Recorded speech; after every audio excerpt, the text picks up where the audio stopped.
अस्सलामुअलैकुम वरहमतुल्लाहि वबरकातुहू।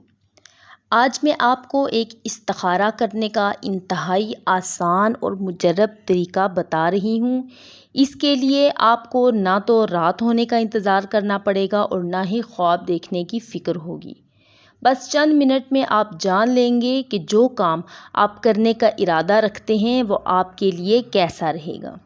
अक्सर बहन भाई अपने बच्चों के रिश्तों के लिए इस्तिखारा करवाते हैं, या कोई कारोबार करने से पहले, जॉब करने से पहले, या ऐसे ही और बहुत से मामलात होते हैं जिनमें इस्तिखारा करवाया जाता है।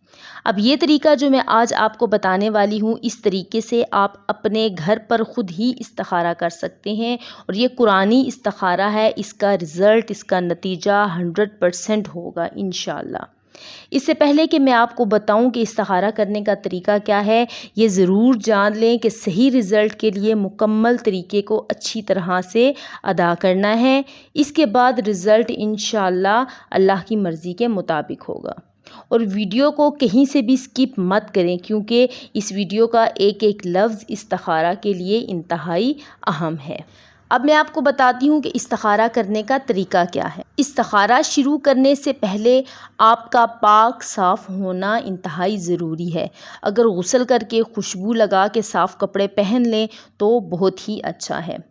और कुछ मीठा भी अपने पास रख लें। मीठे से मुराद आप चावल भी मीठे रख सकते हैं, मिठाई भी रख सकते हैं, या कोई भी दूसरी मीठी चीज़, वो हदिये के लिए, ठीक है।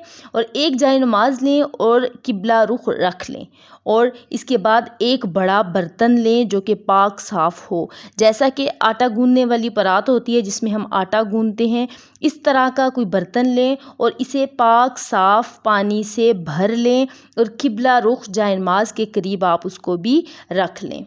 फिर आपने क्या करना है कि एक छोटा सा पेपर लेना है, ठीक है। पेपर लेना है और आऊज़ु बिल्लाहि मिनश शैतानिर रजीम और बिस्मिल्लाहिर रहमानिर रहीम पढ़कर 3 मरतबा आपने दुरूद इब्राहीमी पढ़ना है। दुरूद इब्राहीमी वो वाला दुरूद शरीफ है जो कि हम नमाज में पढ़ते हैं, ठीक है। 3 मरतबा आपने दुरूद इब्राहीमी पढ़ना है।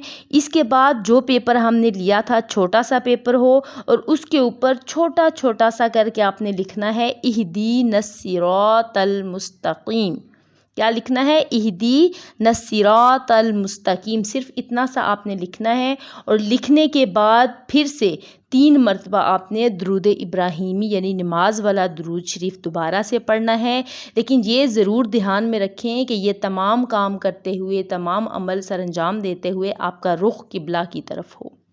इसके बाद इस पेपर को, जिस पे हमने इहदीनस सिरातल मुस्तकीम लिखा था, इसको उस बर्तन में जो कि हमने साफ़ बर्तन लिया था और पानी से भर लिया था और अपनी जाए नमाज के करीब रखा था, उस बर्तन के बिल्कुल सेंटर में, यानी पानी के ऊपर बिल्कुल सेंटर में उसको रख देना है। और फिर पेपर रखने के बाद 3 मरतबा फिर से दुरूद इब्राहीमी पढ़ना है, ठीक है। और बिस्मिल्लाहिर्रहमानिर्रहीम पढ़कर सूरह फातिहा यानी अल्हम्दुलिल्लाहि रब्बिल आलमीन पढ़ना शुरू कर देना है।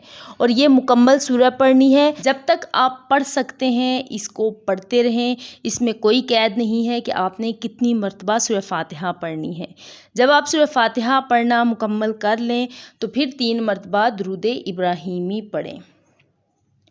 यहाँ पे इस्तिखारा मुकम्मल हो गया। अब आपको कैसे पता चलेगा कि इसका रिज़ल्ट, इसका नतीजा क्या है? जिस काम के लिए आपने ये इस्तिखारा किया है वो आपके लिए कैसा है? तो इसके लिए आपको ये देखना होगा कि पढ़ने के दौरान या पढ़ने के बाद जो पेपर हमने पानी में रखा था उसकी पोजीशन क्या है।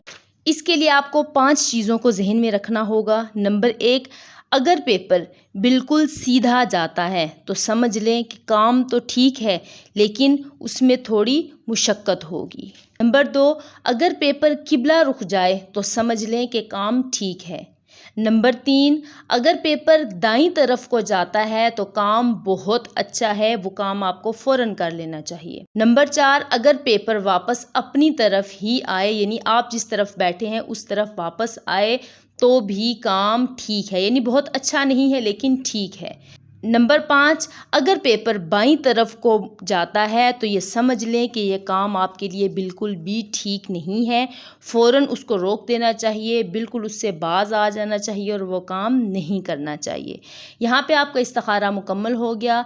इस्तिखारा मुकम्मल होने पर जो मीठी चीज़ आपने रखी थी, चाहे वो मिठाई थी, चावल थे या कोई भी चीज़ थी, अब आपने इसको आक़ाए दो आलम सल्लल्लाहु अलैहि वसल्लम, सहाबाए कराम, अहले बैत और पंचतन पाक को हदिया कर देना है इसके सवाब को। और फिर वो जो शीरीनी है, जो मीठा है, उसको आप बच्चों में तकसीम कर दें या बड़ों को खिला दें या जैसे भी आप उसको तकसीम करना चाहें उसको तकसीम कर दें। इंशाअल्लाह बेहतरीन रिज़ल्ट मिलेगा और अल्लाह की रज़ा से मिलेगा। ये कुरानी इस्तिखारा करने का तरीका था जो कि मैंने आपको तफ़सील से बताया है। आप भी ज़रूर इसको करें और अल्लाह से मदद मांगें और अल्लाह से मशवरा लें। अल्लाह ताला हम सब का हामी और नासिर हो। जज़ाकल्लाहु खैरा। अल्लाह हाफ़िज़।